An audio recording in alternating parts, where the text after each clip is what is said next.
మీకు మాతో పాటు ప్యానెల్లో ఉన్నటువంటి మిత్రులకు అదేవిధంగా బీఆర్కే న్యూస్ వీక్షకులకు అందరూ కూడా శుభ సాయంత్రం. సీఎం రేవంత్ రెడ్డి గారు ఇవాళ జడ్చర్ల పర్యటన, ఆయన సొంత జిల్లా అయినటువంటి మహబూబ్ నగర్ జిల్లాకు వారు వెళ్ళి పర్యటించినప్పుడు అక్కడ ఉన్నటువంటి అభివృద్ధి పనులు, జరుగుతున్నటువంటి ప్రాజెక్టులలో జరిగిన జాప్యము, జరిగిన నష్టం మీద ఆయన ఆవేదన వ్యక్తం చేశారు. ఇది కేవలం ఒక ఆవేదన.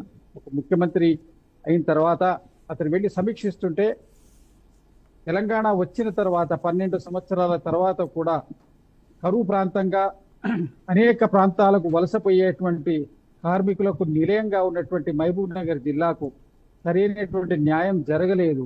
అది కూడా ఏ పాలమూరు పార్లమెంటు సభ్యులుగా కేసీఆర్ గారు ఉన్నప్పుడు తెలంగాణ రాష్ట్రం యొక్క బిల్లు పాస్ అయి ఆవిర్భావం జరిగిందో ఆ ప్రాంతానికి తను ముఖ్యమంత్రి అయిన తర్వాత ఏ విధమైనటువంటి న్యాయం చేయలేదు అనేటువంటి ఆవేదన మాత్రం వారు వ్యక్తం చేశారు.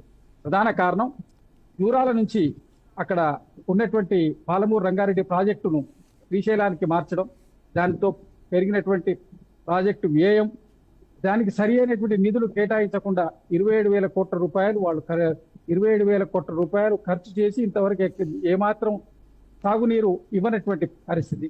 అంటే 27,000 కోట్ల రూపాయలు ఖర్చు అయిన తర్వాత ఎంతో కొంత యుటిలిటీలో ఉంటే కొంత రికవరీ ఉంటుంది, దానివల్ల కొంత సంతోషం ఉంటుంది. కానీ ఎలాంటి యుటిలిటీ లేని పరిస్థితుల్లో అది 27,000 కోట్ల రూపాయలు ఖర్చు చేయడం జరిగింది. 2.5 సంవత్సరాలుగా కాంగ్రెస్ ప్రభుత్వం వచ్చిన తర్వాత కూడా 8,000 కోట్ల రూపాయలు దానికోసం ఖర్చు చేయడం జరిగింది. ఉత్తమ్ కుమార్ రెడ్డి గారు ఎక్కడైతే ప్రగతి భవన్లో పెట్టేసి మన దీంట్లో పెట్టినటువంటి దాంట్లో వాళ్ళు పవర్ పాయింట్ ప్రజెంటేషన్లో దీనన్నిటి మీద వివరాలు ఇవ్వడం జరిగింది. ఈ రోజు కూడా అక్కడ చెప్పిండ్రు వారు ఆ విషయాలన్నీ కూడా. ఇక్కడ పాలమూరు రంగారెడ్డి కానివ్వండి, నెట్టెంపాడే కానివ్వండి, కోయిల్ సాగరే కానివ్వండి, మిగిలిన ప్రాజెక్టుల మీద, డిండి కానివ్వండి, ఈ ప్రాజెక్టుల మీద వాళ్ళు ఏమాత్రం కూడా శ్రద్ధ పెట్టకుండా కేవలం కాళేశ్వరం మీద, ప్రాణహిత చేవెళ్ళ ప్రాజెక్టును కాళేశ్వరం కిందకి వాళ్ళు మార్చి దాని యొక్క బడ్జెట్ను 3 పెంచేసి వాళ్ళు చేసినటువంటి దోపిడీ, ఆ దోపిడీ కోసము డబ్బులు ధనార్జన కోసం చేసినటువంటి కార్యక్రమమే తప్ప ప్రజాక్షేమం కోసం కానీ ప్రజల యొక్క వీరు ఒక కట్టుదిట్టం ఏదైతే తెలంగాణ రాకముందు కేసీఆర్ గారు మహబూబ్ నగర్ గురించి మాట్లాడినరు, ఏ విధమైనటువంటి హామీలు ఇచ్చిండ్రు, వాటన్నిటిని కూడా తుంగలో దొక్కి దాన్ని ఏమాత్రం కూడా దాన్ని పట్టించుకోకుండా కేసీఆర్ గారు దీన్ని ఉన్నారనేటువంటి ఆవేదనను సీఎం రేవంత్ రెడ్డి గారు వ్యక్తం చేసినారు. అన్ని ప్రాజెక్టులు తాను స్వయంగా విజిట్ చేసుకుంటూ జరుగుతున్నటువంటి పనులను సమీక్షించుకుంటూ దాన్ని ఇంకా వేగవంతం చేయడం కోసం ఆయన కృషి చేస్తున్న సందర్భంలో జరిగిన ప్రెస్ మీట్ లో ఆయన ఆవేదనను మాత్రమే వ్యక్తం చేసింది అక్కడ.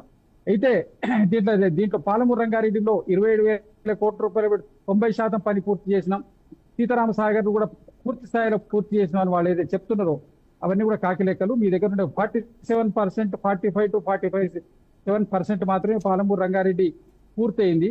దాని ప్రాజెక్ట్ కాస్ట్ ఎస్టిమేషన్ ఎంత, మీరు పెట్టి 27,000 కోట్ల రూపాయలకు 90% ఎట్లా పూర్తవుద్దని వారు స్వయంగా ఓపెన్ గా ప్రశ్నించడం జరిగింది కేటీఆర్ గారిని.